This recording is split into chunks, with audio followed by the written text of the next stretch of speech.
Ini yang umum, ini solusi-solusinya. Saya baca cepat dari Al-Quran ya, yang umum ini sudah ada di Quran. Bahkan dari kita dalam masa lahiran sampai kembali kepada Allah itu ada. Saya baca cepat, tapi tak usah ditulis ya. Tak usah dicatat, khawatirnya nanti tak bisa mengikuti. Ya. Simak saja, bisa. Ujian bagi para ibu, ya. Para mak-mak ini saat sedang mengandung, ya, sedang hamil. Itu nanti ada di Quran surah ke-7 ayat 189. Ketika dilahirkan, masa awal kelahiran sampai dengan menyusui 2 tahun, di Quran surah ke-2 ayat 233. Dan di masa usia 2 tahun sampai menjelang balik, pendidikannya ada 4 yang paling utama. Nanti ujiannya di Quran surah ke-31 ayat 13 sampai dengan ayat ke-19-nya.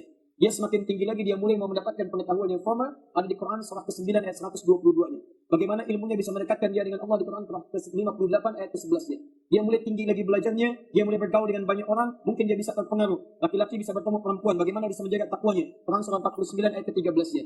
Ketika memutuskan dia untuk menikah, bagaimana cara lamaran hantaran yang terbaiknya. Quran surah ke-4 ayat ke-4-nya.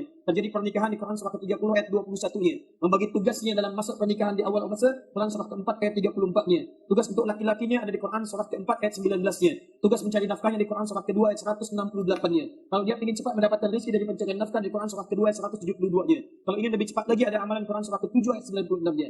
Kemudian ibunya yang merawat dia, anaknya di rumah, jangan dikira mudah dan tidak bisa dibandingkan dengan para lelaki yang bekerja di luar. Kadang-kadang lebih sulit, kadang anak berkata kadang susah diatur. Ada cabaran itu, ada solusi di Quran surah 17 ayat 23 sampai dengan ayat ke-27-nya. Kemudian saat dia pun merasakan mulai sakit, lelah. Kalau sakit biasa di Quran surah ke-26 ayat ke-80-nya. Kalau sakitnya berat di Quran surah ke-21 ayat 83 sampai 84-nya. Saat tuan dan puan saya berhasil dalam pekerjaan, hartanya mulai banyak, bagaimana cabaran datang dan dihadapinya. Quran surah ke-14 ya, bisa ayat ke-7-nya. Kemudian Anda ditimpa musibah, Quran surah kedua ayat 155 sampai 157-nya. Kenali musibahnya di Quran surah kedua ayat 214-nya. Solusinya di Quran surah ketiga ayat 142-nya.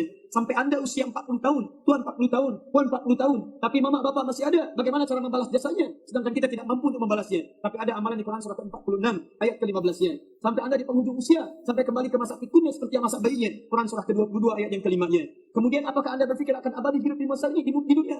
Kata Quran tidak. Anda pasti akan kembali kepada Allah Subhanahu wa taala. Bagaimana cara kembalinya? Akan datang namanya maut. Quran surah ketiga ayat 185. Siapa yang bawa maut? Namanya malakul maut. Quran surah ke-32 ayat ke-11-nya. Bagaimana dia membawa maut? Kalau tuan dan puan bisa beramal yang baik, yang saleh, maka akan dipanggil dalam keadaan yang tenang. Ya ayyatuhan nafsul mutmainnah. Quran surah 89 ayat 27 sampai ayat 30-nya. Tapi kalau tuan dan puan banyak beramal salah, menjauh dari Allah, maka sedikit menegangkan. Kalau ingin coba, sila saja. Yaitu ada di Quran surah ke-8 ayat ke-50. Meninggalnya sampai dipukul-pukul oleh malaikat. Dari situ kemudian kemana alam kita? Ya, akan masuk ke alam kubur. Ya Ustaz, bagaimana saya bisa belajar malam pertama di alam kubur? Saya sudah tahu malam pertama di alam dunia, supaya saya bisa siap-siap sama menghadap kehadirat Allah Subhanahu wa taala. Kalau ingin enak, buka Quran surah ketiga Ali Imran ayat 169 sampai ayat 172. Itu nikmatnya alam kubur. Pelajari dari sekarang supaya saat bisa masuk ke dalamnya kita dapati kenikmatannya. Kalau ingin seperti Firaun, silahkan ditampakkan neraka pagi dan petang. Quran surah ke-46, misalnya Quran surah ke-40 ayat 46 sampai dengan 47-nya.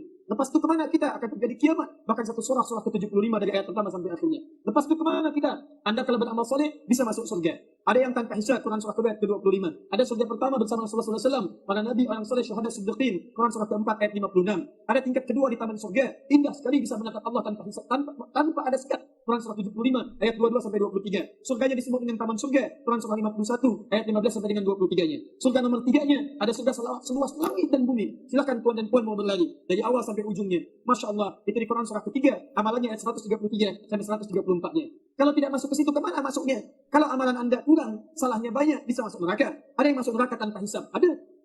Bukan cuma masuk surga tanpa hisab, ada yang masuk neraka tanpa hisab. Quran surah 18 ayat 19 sampai dengan ayat 99 sampai ayat 101-nya. Paling kiri sebelah atas. Ada yang neraka paling ringan, ditarik ubun-ubunnya, dimasukkan kemudian ke dalam api neraka seperti bikin teh tadi itu. Ya, baik, masukkan, celup, angkat, celup, angkat, celup, angkat. Ada teh celup namanya. Begitu dimasukkan, hancur semua kulit dan tubuhnya, diangkat lagi, tumbuh lagi supaya merasakan azab. Di Quran surah keempat ayat 56. Innal ladzina kafaru bi ayatina sawfa nuslihim nar. Kami tadi ubun-ubunnya kami celupkan ke dalam neraka. Kullama nadijat juluduhum, ketika kami masukkan, hancur semua tubuh dan kulitnya. Badalnahum juludan ghairaha, kami angkat lagi, liadzukul azab, supaya merasakan nikmatnya siksa neraka. Satu harinya sama dengan 1000 tahun. Quran surah 32 ayat kelima. Artinya satu detiknya saja, satu masa, satu sekundnya sama dengan 48 hari. Tak percaya mau coba? Sila. Ya. Baik, yang paling dahsyat itu neraka jahanam. Neraka jahanam untuk orang munafik dan orang-orang kafir. Sebelum masuk sudah terasa nikmat nerakanya. Itu dimasukkan ke dalamnya untuk orang munafik dan orang-orang kafir. Quran surah keempat ayat 140. Orang munafik bahkan ibadahnya sangat malas, zikirnya sedikit pada Allah Subhanahu wa taala. Quran surah keempat ayat ke-142. Yang tidak masuk neraka, belum masuk surga, ditempatkan di tengah-tengah bukit yang tinggi. Surga nampak, tak mau lihat neraka. Tapi dia mohon pada Allah, ya Allah pindahkan saya ke surga, pindahkan saya ke surga. Dia dipindahkan setelah selesai hisab berlangsung. Tempat yang disebut dengan A'raf, turun Quran surah ke-7 ayat ke-45 sampai dengan 49-nya. Semua ada di Quran. Apa yang tak ada di Quran? Ada semua. Nanti dirumuskan lewat hadis-hadis Nabi sallallahu alaihi wasallam, dihimpun oleh para ulama, dikumpulkan menjadi kitab hadis. Jadi kitab hadis itu bukan kitab koleksi yang kita baca saja, tidak. Kitab hadis itu pedoman hidup kita, di situ ada pelajaran untuk kehidupan kita. Setiap masa berganti tidak akan keluar dari petunjuk ini. Sila tuan dan puan cek. Saya mau tanya sebentar. Kitab hadis apa yang paling populer kita tahu? Boleh unjuk siapa?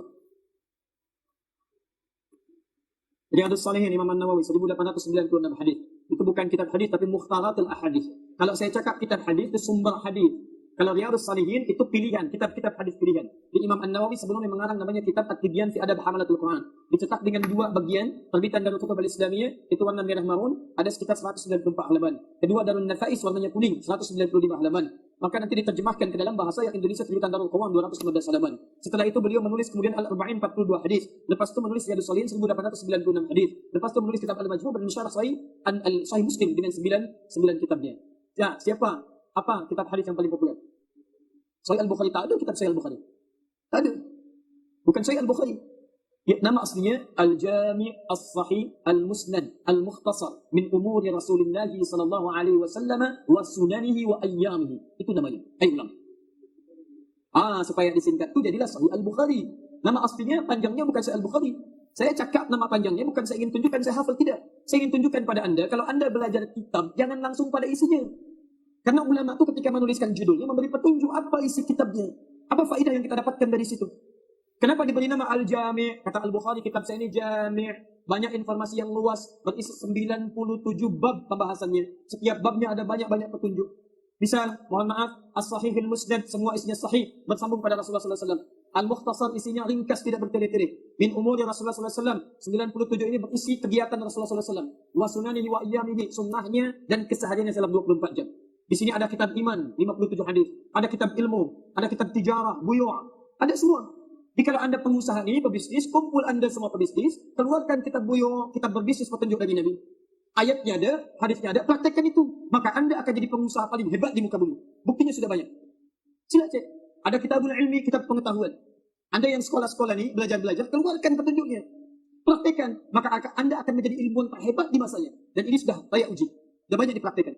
Ini yang saya mau maksudkan, ya. Ini yang saya mau maksudkan bahwa ini ujian umum temukan dalam Al-Quran. Sekarang kita tak perlu menghafal hadis lagi.